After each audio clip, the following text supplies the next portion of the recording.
O aquífero Guarani continua correndo risco de sofrer mais prejuízos. O crescimento desordenado na Zona Leste é um dos motivos. E para resolver o problema e evitar danos, é preciso atualizar o plano diretor o quanto antes. A cada ano, o aquífero Guarani sofre um rebaixamento de cerca de 1 metro de profundidade. Na Lagoa do Saibro, que é ponto de recarga, esta diminuição do recurso fica bem nítida. O lago, que estava cheio no começo do ano, já está repleto de bolsões de areia. Para essa moradora, isso é um reflexo da falta de áreas verdes. A construção está chegando e está esquecendo de fazer isso. Então, os empreendimentos estão sendo cada vez maiores, se constroem prédios, mas não se constrói uma área verde para a população viver.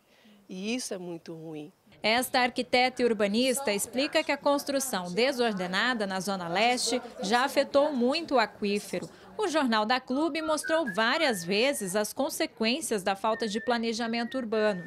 Vazamentos de esgoto no bairro atingiram a lagoa e muita sujeira também poluiu a nascente. O Ribeirão Preto, no que se refere principalmente à Zona Leste, precisa de uma nova forma de ser desenhada, ou de ser pensada, elaborada a partir desses sistemas verdes, que não que vão garantir a qualidade do abastecimento do aquífero, mas elas de alguma forma favorecem que esse abastecimento aconteça de forma mais adequada, de forma mais constante. No ano passado, o Ministério Público conseguiu uma liminar proibindo a construção de novos empreendimentos e pavimentação em bairros da Zona Leste.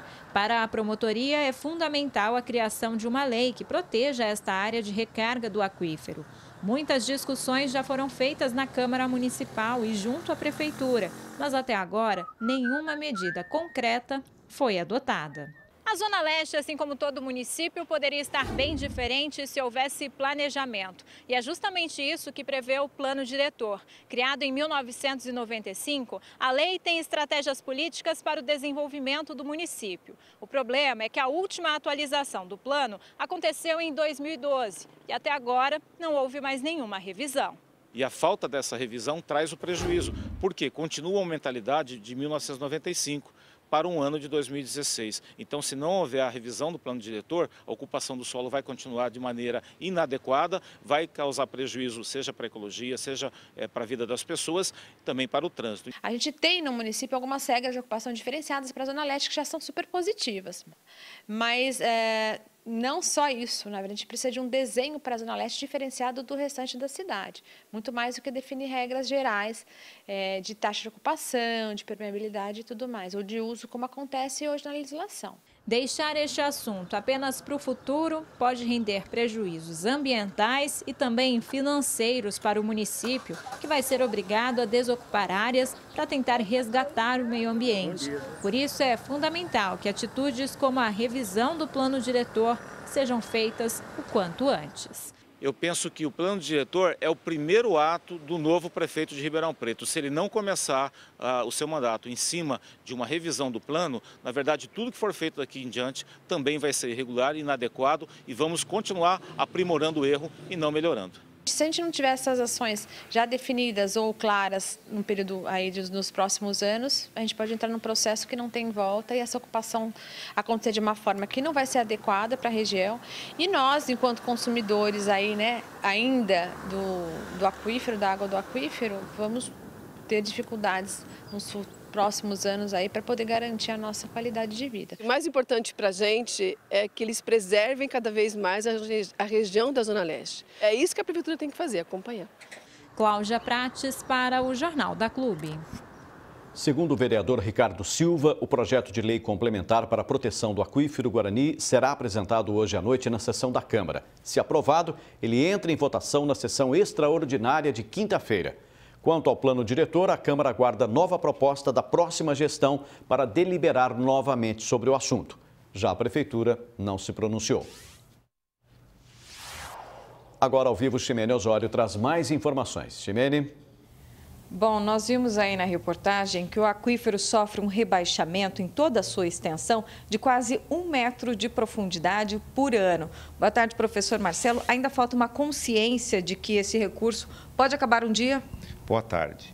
Consciência é um bom começo para se tratar de área ambiental. Mas o principal é um compromisso público com as políticas públicas que venham atender aos interesses da sociedade e não de pequenos grupos. Agora, a discussão que acontece hoje à noite na Câmara em relação à proteção máxima do aquífero pode resolver o problema? Ajuda muito, é um bom início. Resolver o problema precisa de outras medidas, tais como um disciplinamento nessa distribuição de água, uma melhoria técnica do DAERP, que é o principal explorador dessa água. Tem outras medidas que, acopladas a essa importantíssima lei de disciplinamento do uso do solo da Zona Leste, aí sim nós podemos falar em resolver o problema. Agora, o crescimento desordenado que acontece há anos em Ribeirão atende aos interesses de quem?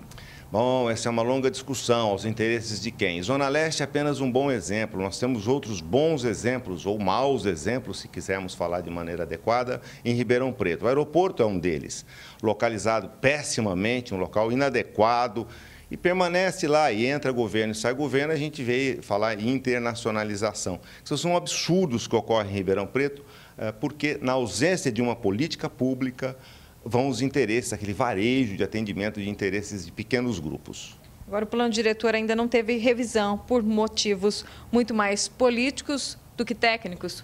Ximene, você sabe que do ponto de vista técnico, as questões são relativamente simples e totalmente equacionadas.